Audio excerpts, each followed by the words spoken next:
네, 고칼의 뉴스 브리핑 2023년 2월 2일 방송 시작하겠습니다. 청취자 여러분 안녕하십니까? 제주 유일의 최강 시사 팟캐스터 고칼입니다. 민족 정론지를 자부하고 있죠. 동아일보.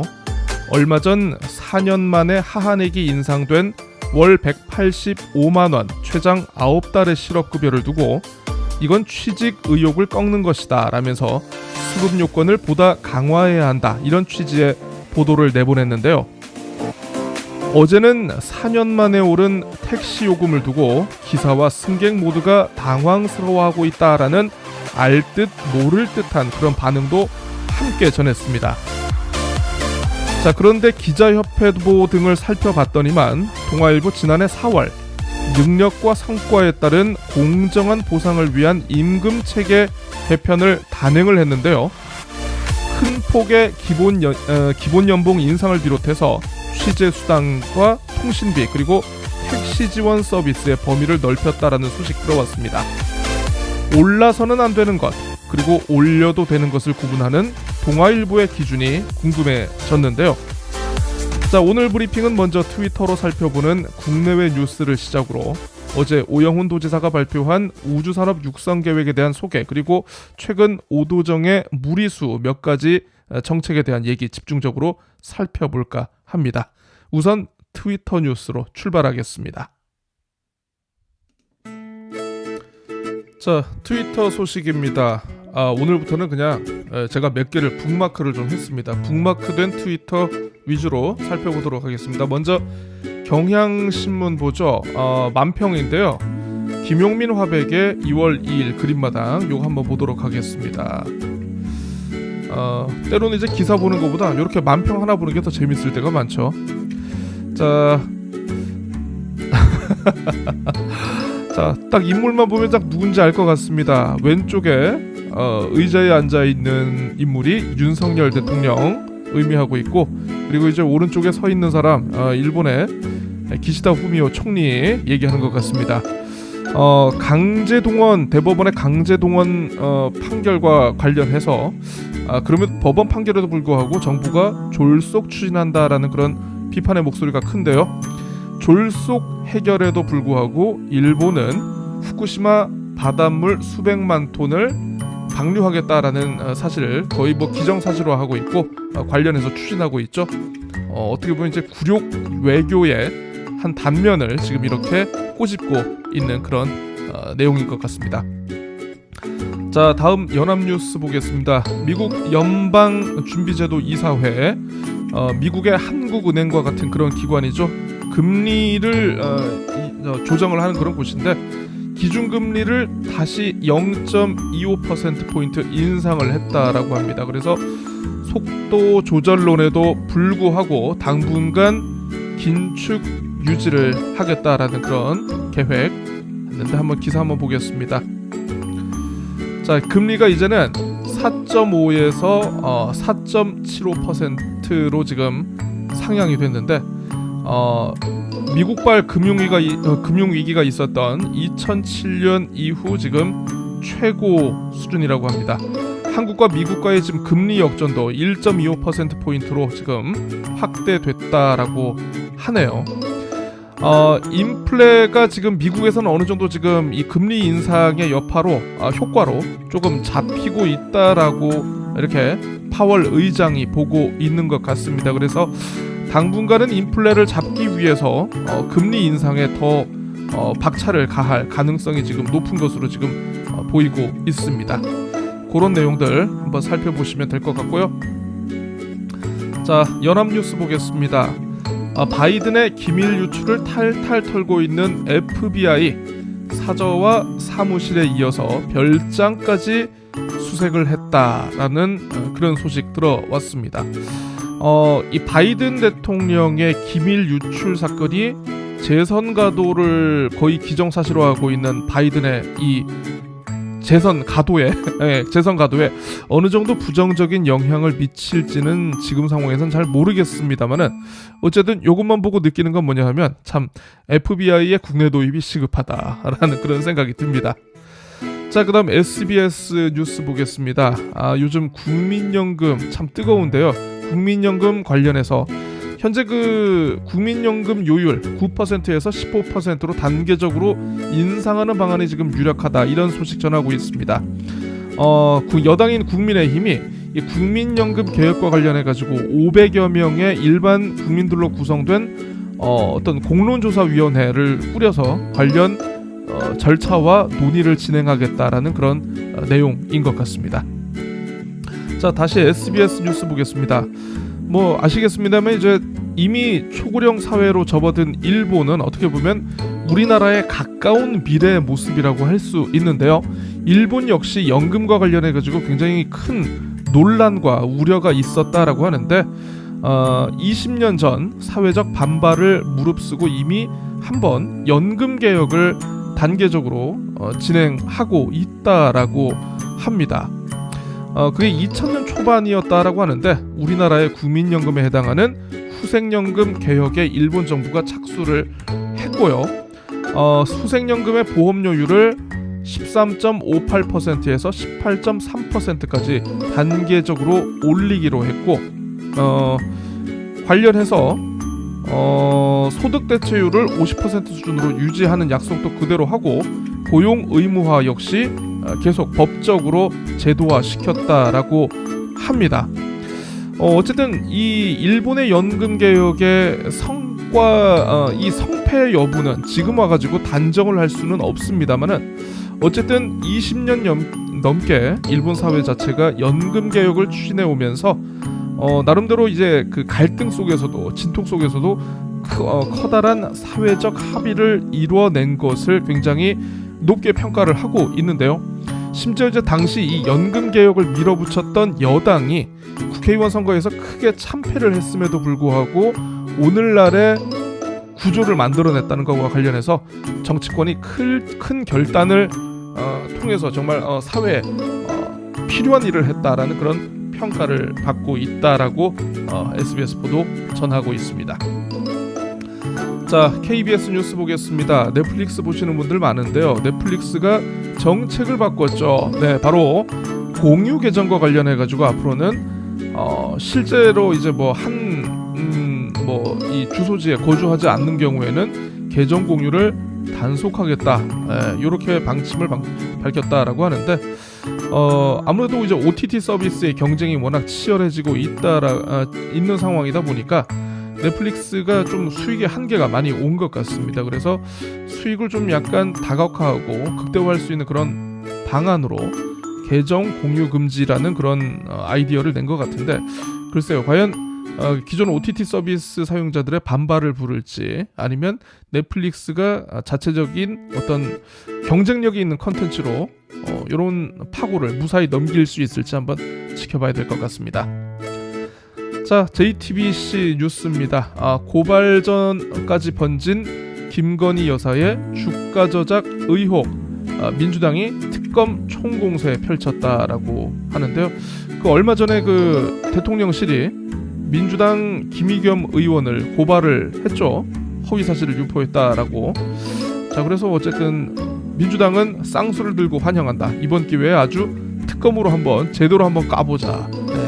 이렇게 맞받아치고 있다는 그런 내용이었던 것 같습니다. 자, 경향신문입니다. 오는 13일부터 제주에서 합동연설회를 시작으로 이제 국민의힘 당대표 그리고 최고위원 경선이 본격 시작되는데, 아마 오늘까지 후보 등록이 이루어지는 걸로 제가 알고 있습니다. 자, 그런데 사실상 나경원 팔도 꺾고 유승민도 이제 더 이상 이제 본인이 출마할 의지가 없다라면서 이제 사실상 드랍아웃을 선언을 했는데, 이런 상황임에도 불구하고 친윤계의 전폭적인 지지를 등에 업고 있는 김기현 의원의 대세론이 여전히 빨간불이다.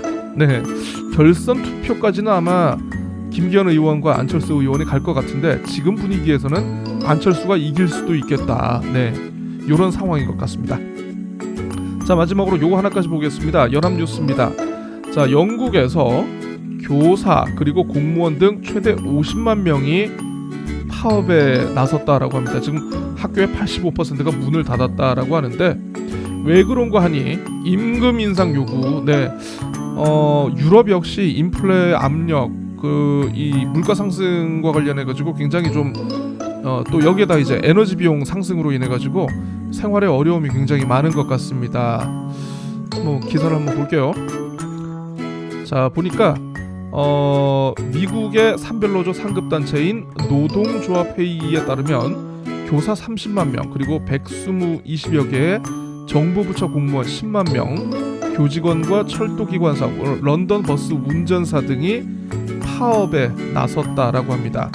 2011년 이후 거의 10년 만에 최대 규모의 파업이라고 하는데요. 아까도 말씀드린 것처럼 이제 그 물가 상승률에 맞춰서 임금을 올릴 것을 요구하는 그런 파업의 내용이라고 합니다. 잉글랜드 공립교사가 약 50만 명에 이르고 이들의 평균 연봉도 5,900만 원 정도에 달한다라고 하는데, 이렇게 받는 사람들도 생계에 어려움을 겪을 정도로 굉장히 물가 상승률이 굉장히 가팔라 보인 것 같습니다. 앞으로도 이제 지금 취임 100일을 조금 넘긴 순핵 총리가 아직 해법을 찾지 못하고 있다라고 하는데, 앞으로도 계속 파업이 예고된 상태이다 보니까 순핵 총리의 정치력이 어떻게 보면 시험대에 올랐다라고 이렇게 볼 수 있는 것 같습니다. 자, 트위터 뉴스는 오늘 여기까지 하도록 하겠습니다. 주요 뉴스로 다시 찾아오겠습니다. 자, 제가 오늘 방송에서는요, 이 주요 뉴스 선정이 이게 하나도 고민이 되지 않았습니다. 바로 이제 이 보시는 것처럼 어제 놀라운 발표가 하나 있었기 때문인데요. 오영훈 도지사께서 민선 8기 오영훈 도정이 난데없이 제주형 스페이스X를 키운다라면서 항공 우주 산업 적극 육성하겠다. 네, 저 사진에 보시면 알겠지만 스크린에 제주가 대한민국의 우주 시대를 열어가겠습니다, 이렇게 돼 있는데, 야, 스케일이 좀 크다. 이런 생각이 드는데, 자, 일단 보도자료 내용 보면서 일단은 어떤 내용인지부터 한번 좀 살펴보도록 하겠습니다. 자, 제주도가 대한민국 우주경제의 혁신 거점으로 거듭나기 위한 제주형 우주산업 육성 기본 방향을 발표했다라고 하네요. 오영훈 도지사가 직접 친히 어제 기자회견을 가졌는데, 우주 거버넌스와 제도를 구축하겠다, 우주산업 관련한 생태계를 조성하겠다, 관련 산업도 육성하겠다, 민간 우주 인프라를 구축하겠다, 우주 체험 산업화를 산업화를 추진하겠다, 이런 5대 추진 전략을 설명을 했다라고 합니다. 거버넌스 구축, 생태계 조성, 산업 육성, 인프라 구축, 우주 체험 산업화, 이걸 어떤 기준과 이 갈래에 따라서 5개의 카테고리 추진 전략이 나눠졌는지는 사실 이것만 봐가지고 제가 좀 이해가 되지 않습니다.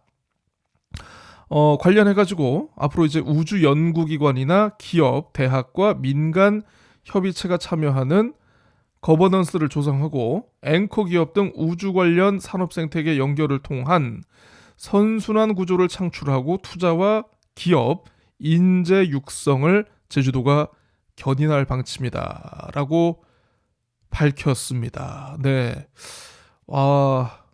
너무 좋네요. 네, 여러분들 아시겠습니다만은 우주 산업 하면은요, 굉장히 자본은 물론이고 이 고도의 기술, 그리고 이제 지식이 굉장히 집적화된 거의 국가 기밀급의 그런 산업이다라고 이렇게 얘기를 할 수 있을 것 같은데, 잘 모르는 저도 그 정도로 생각이 드는데, 과연 제주도가 이거를 할 수 있을지, 이 정도만 딱 읽어봐도 벌써부터 의구심이 들 수밖에 없다라는 거죠.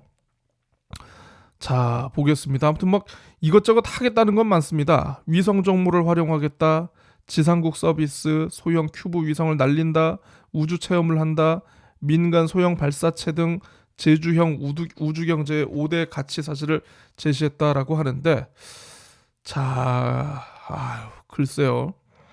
뭐 내용은 이렇게 쭉쭉쭉쭉 나와 있습니다만은 사실 뭐 이 보도자료 내용을 그렇게 여러분들에게 구체적으로 소개를 해드릴 수 있을 정도로 뭔가 의미 있는 내용은 좀 없는 것 같습니다. 굉장히 관념어, 선언적 의미의 그런 우주산업 육성에 대한 내용들만 이렇게 줄줄이 담고 있는 것 같은데, 야, 참, 제주도가 뭐 돈을 쓴다면야 뭐 그것까지는 말릴 수는 없습니다만은, 민간 기업 유치가 이게 또 어쨌든 생태계 육성을 위해서는 좀 핵심인 것 같은데, 이걸 좀 어떻게 하려는지 좀 그거 전략이 좀 잘 안 나와 있는 것 같고, 그리고 지금 제주도정의 이 우주 관련 산업을 주도적으로 추진할 수 있는 부서 아니면 전문가가 한 명이라도 있는지 모르겠어요. 뭐 예를 들어서 이제 외부 채용을 통해 가지고 UAM이라든가 드론 산업 관련해 가지고는 전문가가 있는 것으로 알고 있습니다만은, 드론이나 UAM 전문가가 우주산업 전문가라고는 할 수 없거든요. 그래서 야, 지금 상황에서 어떻게 제주도가 항공 우주 산업을 육성하겠다는 거야? 라고 이렇게 의심의 목소리가 나오고 있는데, 글쎄요. 자, 관련해서도 이 언론 보도도 좀 몇 개 보면 이제 좀 약간 의구심을 제기하는 게 좀 있습니다. 이제 이거는 KBS의 어제 보도 내용인데요. 우주산업 육성 추진과 관련해 가지고 좀 생뚱맞게 들릴 수 있다라고 이렇게 얘기는 하고 있습니다만은, 기사가 이렇게 지금 그 다음 문장에서 소개하고 있는 것처럼 제주에는 저궤도 위성을 통합 관제 운영하는 국가 위성 운영센터가 있습니다. 예, 예. 뭐 예전 뭐 나로호라든가 누리호라든가 발사 직후에 궤적을 추적하고 위성 궤도에 안정적으로 안착이 될 때까지 굉장히 계속 추적하는 그런 역할을 담당했던 항우연 항공우주연구원 소속의 기관인데, 서귀포시 표선면에 이게 있긴 있습니다.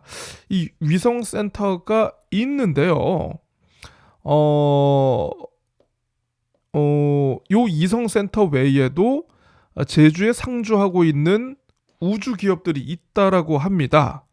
소형 발사체 관련 업체라든가 위성 데이터 관련 업체들의 제주지사가 있다라고 하는데, 이 정도만 가지고 제주가 대한민국의 우주 시대를 열어가겠다라고 얘기할 수 있는지에 대해서는 글쎄요, 이게 좀 약간 와닿진 않는데, 자, 기사도 이렇게 지적을 하고 있죠. 제주형 스페이스 X를 만들겠다. 무엇보다 민간 기업의 유치가 관건이다. 네. 경상남도에 경상남도 도청에 항공우주 산업과가 있는데, 제주 역시 관련 산업을 추진하면서 전담 부서를 신설하겠다라고 이렇게 밝혔다라고 하네요. 네. 이거 뭔가 얘기를 해야 되는데, 제가 사실 이 제주도정의 우주산업 육성 자체가 워낙 어처구니가 없어가지고 지금 좀 말이 나오질 않습니다. 말이. 예, 예. 뭘 가지고 하겠다는 건지. 예. 어쨌든 제가 봤을 땐 이 KBS 기사는 좀 약간 예쁘게 좀 아주 가벼운 터치로 좀 약간 실현 가능성에 의문을 제기하고 있는 것 같은데요. 아유, 참 그렇죠. 자, 그러면 어제 기자회견과 관련해 가지고 기자들의 반응이 어땠는지 제가 몇 명한테 물어봤습니다. 네, 다들 좀 대부분이 어이가 없다라는 그런 반응들을 내놨더라고요. 지금 와서 갑자기 우주산업이라는 카드를 오영훈 도지사가 내놔야 될 어떤 시기적이라든가 어떤 상황적 이유가 있는지에 대해서 아무도 공감을 못하는 그런 상황이었던 것 같습니다. 그만큼 우주산업 육성에 대한 의심의 목소리가 현장에 있는 기자들도 좀 수긍이 안 될 정도로 지금 나오고 있는데, 실현이 가능하다는 것을 행정이 지금 오영훈 도지사께서 증명을 지금 못했다라는 그런 상황이겠죠. 도민사회 죄송합니다. 도민사회의 요구가 있었던 그런 어떤 새로운 산업으로의 전환도 아니고, 그렇다고 이제 정부가 먼저 나서서 제주를 어떤 우주산업과 관련한 어떤 메카로 육성하겠다라고 발표를 한 것도 아니고, 어떤 특정 대기업이 진출을 선언한 것도 아님에도 불구하고 도에서 먼저 이렇게 발표할 필요가 있었는가라는 걸 보면은 지금 오영훈 지사 주변에 누군가가 있는 상황이 아닌가, 이렇게 의심을 할 수가 있는 것 같습니다. 아마 이렇게 비판적인 보도가 나가고 저처럼 이렇게 팟캐스트를 통해 가지고 부정적인 뉘앙스로 얘기를 하면은 아마 이제 뭐 오영훈 지사 쪽에서는 그런 얘기는 할 수 있을 겁니다. 어쨌든 도지사로서 제주도의 앞으로 어떤 첨단 산업, 새로운 어떤 혁명적인 산업 전환과 관련해 가지고 비전을 제시한 것으로서 이거 관련해 가지고 너무 뭐 좀 초장부터 좀 고춧가루를 뿌리지 말라. 흔히 우리 전에 이제 오영훈 지사께서 얘기한 것처럼 개메이, 되카이 이렇게 부정적인 뉘앙스로 보지 말아달라, 이렇게 얘기를 할 수는 있겠습니다만은 정책은 종교가 아닙니다. 네, 실현이 가능하다는 것을 도지사께서 그리고 도정이 먼저 증명을 해야 되는데, 그 증명을 하지 않고 막연한 어떤 부정적인 의구심에 대해서 손가락질을 하고 탓한다? 네, 믿음과 신념을 강요하면 안 되는 것이죠. 정책은 스스로를 증명을 해야 되는 겁니다. 사실 이런 상황을 보면서 예전 그 원희룡 도정에서 원희룡 도지사가 굉장히 드라이브를 걸었다가 실패한 것 중에 하나가 바로 블록체인 특구 사업이 있는데, 블록체인 특구 사업이 생각이 나더라고요. 사실 블록체인 특구도 원희룡 지사가 드라이브를 걸다가 못한 이유 중에 하나가 이거를 도지사의 권한으로 할 수 있는 게 아니기 때문이거든요. 마찬가지로 우주산업 육성이 오영훈 지사가 하고 싶다고 해서 할 수 있는 게 아니라는 겁니다. 도지사의 신분으로, 그리고 과거 국회의원의 신분으로 봤었던 어떤 눈높이를 좀 도민들의 수준에 좀 약간 맞춰야 되는 것 아니냐, 이런 생각이 들더라고요. 제가 또 이렇게 뭐 얘기를 하면은 야 그러면 아예 도전조차 하지 말자는 것 아니냐라고 이렇게 저쪽에서 반박을 할 수 있는데, 적어도 지금 제주의 상황과 조건에서 뭔가 우리가 가지고 있는 자원 그리고 시간 같은 거를 가장 효율적으로 배분하고 투입할 수 있는 그런 것들이 분명히 있을진데, 이렇게 무모한 것에 도전을 하다 보면은 시간도 그렇고 뭐 비용도 그렇고 많은 사람들의 어떤 노력, 이거 되지 않으면 나중에 어떻게 보상을 받을 겁니까? 예. 적어도 그런 낭비, 그런 실패를 되풀이해서는 안 된다라는 게 비판의 목소리, 우려의 목소리를 제기하는 많은 분들이 갖고 있는 그런 생각인 것 같습니다. 자, 그런데 최근에 보면은요, 이 오영훈 도지사께서 우주 산업 문제도 좀 약간 뜬금이 없었지만 또 이것도 있습니다. 네, 그 오영훈 도지사가 이번 달 16일 정말 뜬금없이 옛 탐라대 부지에서 갑자기 기자회견을 열고, 이 탐라대 옛 부지를 뭐 어떤 기업하기 좋은 공간, 어떤 첨단 산업의 메카로 탈바꿈을 하겠다. 관련해 가지고 이제 이 대학 부지의 어떤 용도 변경과 이런 것들도 함께 추진하겠다라고 밝혔는데, 네, 이게 뉴제주일보 사설인데요, 18일자 사설인데요. 구체화가 중요하다. 탐라대 부지 활용 방안에 대한 오영훈 도지사의 계획이 너무 좀 이상적인 상황으로만 이렇게 이어진 것이 아니냐라고 이렇게 비판을 하고 있습니다. 자, 관련해 가지고 또 보면은요, 이거는 또 이제 작년 제주도의회 도정 질문에서 나왔던 얘기인데, 오영훈 도지사의 이 공약 가운데 트램을 도입하겠다. 그리고 이제 UAM이라고 그 도심형 그 항공 이동 수단 요런 거를 지금 세계 최초로 지금 오영훈 도지사가 제주에 추진을 하겠다라고 지금 드라이브를 걸고 있는데, 이와 관련해 가지고 제주의 현실과 맞지 않다라는 그런 도의회의 지적도 지난해 나왔습니다. 아유 참. 예. 국민의힘 소속 김황국 의원이 이에 대해서 문제 제기를 했었는데요. 뭐 트램 도입도 그렇고 UAM 도입도 그렇고 이 인구 100만 명의 용인시조차 경전철과 관련해 가지고 재정 적자가 발생하고 있는데, 인구 70만 명인 제주도가 계획을 했다가 지금 못 하고 있는 이유가 다 이것이다. 그러니까 어떤 수지타산 시장성이 없기 때문에 하지 않는 것이다라고 이렇게 제시를 하면 얘기를 하면서 트램 도입에 대해서 좀 비현실적인 계획이다라고 이렇게 비판을 했고요. 도심 항공 교통 역시 이 제주공항 주변에 관제권이라는 게 있어가지고 반경 9.3km까지는 영향을 받는다. 그래서 요 안에서는 이제 드론도 띄울 수 없는 만큼 도심 항공 교통도 결국 못하는 것 아니냐, 반쪽짜리를 추진하는 것 아니냐, 이렇게 꼬집었다라는 거죠. 어쨌든 오영훈 도지사의 답변을 살펴보면은 트램 얘기도 분명히 있는 것 같고 UAM도 있는 것 같습니다만은 뭔가 확실한 답변은 제시를 하지 못하고 있는 그런 상황인 것 같습니다.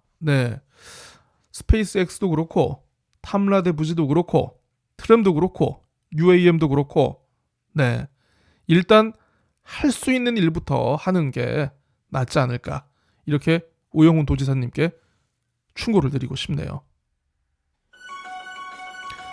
고려 말에 제작된 것으로 보이는 금동불상의 소유권을 두고요, 우리나라 충남 서산의 부석사 그리고 일본 대마도의 관음사가 다툼을 벌인 2심 재판 결과가 어제 나왔습니다.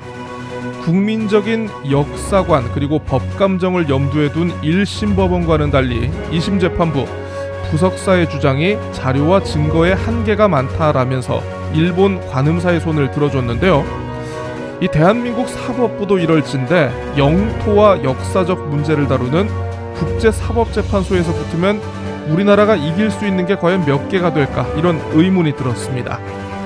뜨거운 가슴보다는 차가운 머리가 필요한 때가 아닌가 싶습니다.